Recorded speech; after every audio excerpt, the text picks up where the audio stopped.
सब भाइयों का बहुत बहुत शुक्रिया। सबसे पहले तो इस पे आने का।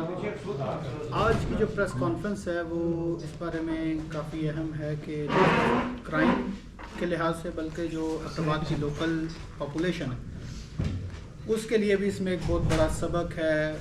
उसके लिए आप वार्निंग कह लें या हमारी रिक्वेस्ट कह लें। तो कुछ फैक्ट्स ऑफ द केस पे पहले बात कर लेते हैं, उसके बाद मैं मज़ीद उस पर आगे चलूँगा। हुआ कुछ इस तरह के तकरीबन एक दिन पहले हमें एक नंबर से कॉल आती है। वो नंबर बंदा, जब हमारे SHO साहब वो कॉल पिक करते हैं तो आगे से बंदा कहता है कि जी मैं फ्रांस से बात कर रहा हूँ, मेरे वालिद साहब मुल्तान से आज सुबह चले थे अहमदाबाद के लिए, उन्होंने यहाँ पे एक फ़ंक्शन अटेंड करना था और जब वो यहाँ पे पहुँचे हैं उसके बाद हमारा उनसे रब्ता नहीं हो रहा, उनका नंबर बंद है। वो कहते हैं जी कुछ एक घंटे के बाद, उनके यहाँ पहुँचने से एक घंटे बाद हमें एक कॉल आती है कि आपके वालिद हमारी हिरासत में हैं और आप हमें 150 मिलियन रुपीज़ दें, 15 करोड़, अगर आप अपने वालिद को ज़िंदा देखना चाहते हैं। और वो नंबर दुबई का नंबर था।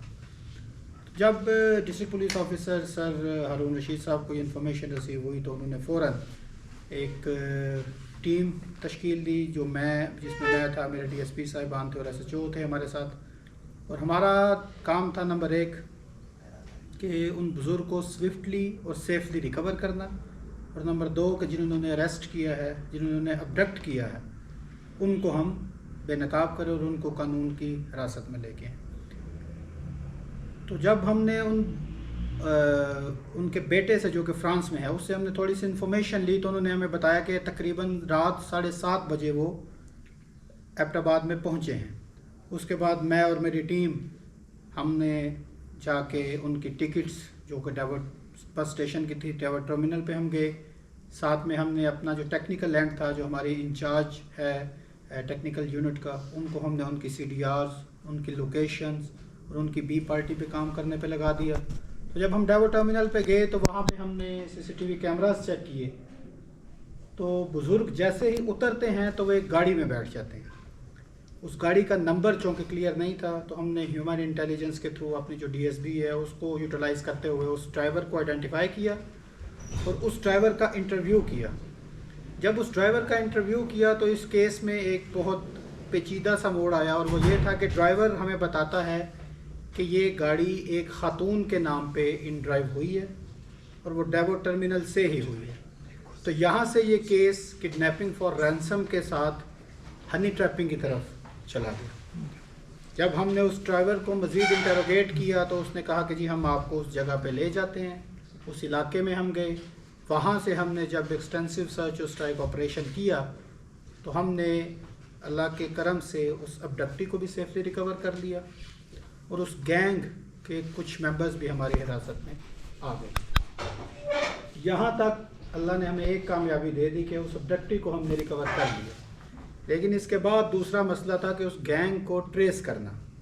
जब हमने उन गैंग मेंबर्स को इंटरोगेट किया, उनके मोबाइल्स चेक किए, वो घर की सर्च की, तो हमें असला, मोबाइल्स और इंटरनेट बेस्ड CCTV कैमरास वहाँ से मिले कि जो वो कैमरे का ओनर, इनका जो गैंग का हेड है, वो रिमोटली इनको भी मॉनिटर कर रहा था।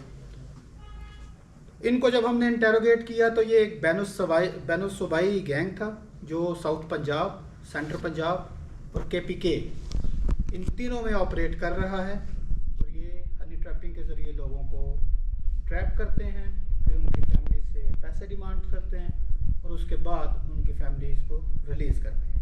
इस तरह के इंसिडेंट साउथ पंजाब में पहले हो चुके हैं, जिसमें लोगों ने पैसे दे के अपनी फैमिलीज़ को रिकवर किया है और फॉर वन थिंग और अनदर उन्होंने किसी भी वजह से उसकी रिपोर्ट्स नहीं की।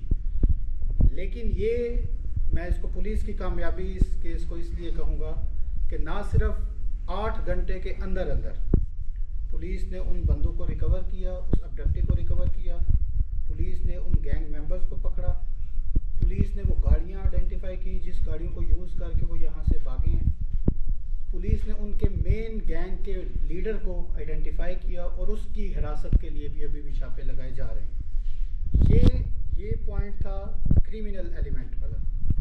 इससे जो आगे बात है वो मेरी अहमदाबाद के लोगों से है, रिक्वेस्ट रिक्वेस्ट है कि जो घर जिसमें हमने वो बंदे रिकवर किए, वो घर 2 दिन पहले सिर्फ रेंट पे दिया गया था, ना उसका कोई रेंट एग्रीमेंट पुलिस के पास है, ना उसके ऑनर ने पुलिस सर्विस मरकज़ में जाके टेनेंट रजिस्ट्रेशन करवाई। मेरी आप सब लोगों से रिक्वेस्ट है कि जब भी कोई आपके पास बंदा आता है किराए के लिए या मकान लेने के लिए, ख़ासतौर पर सीजन में, आप सबसे पहले उसका ID कार्ड लिया करें, उसकी रजिस्ट्रेशन करवाया करें, क्योंकि प्राइमा फेशाई अगर आप ये नहीं करवाएंगे, इस तरह का केस हो जाता है तो पुलिस आपको उसमें मुलजिम बनाएगी। आप कल को उसमें ये प्ली नहीं ले सकते कि जी हमें नहीं पता।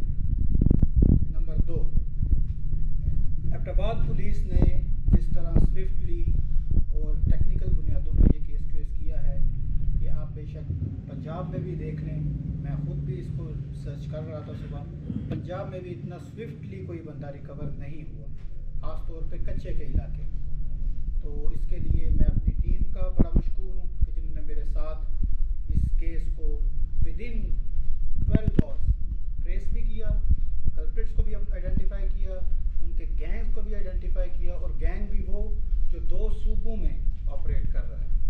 तो इसके लिए मैं DPO साहब की निगरानी में ये केस हमारा ट्रेस हुआ है, बाकी इस पर FIR भी लॉन्च हो चुकी है, और रिकवरी के लिए हम मज़ीद उनके जो मुल्ज़िमान उनकी हिरासत के लिए छापे और बाकी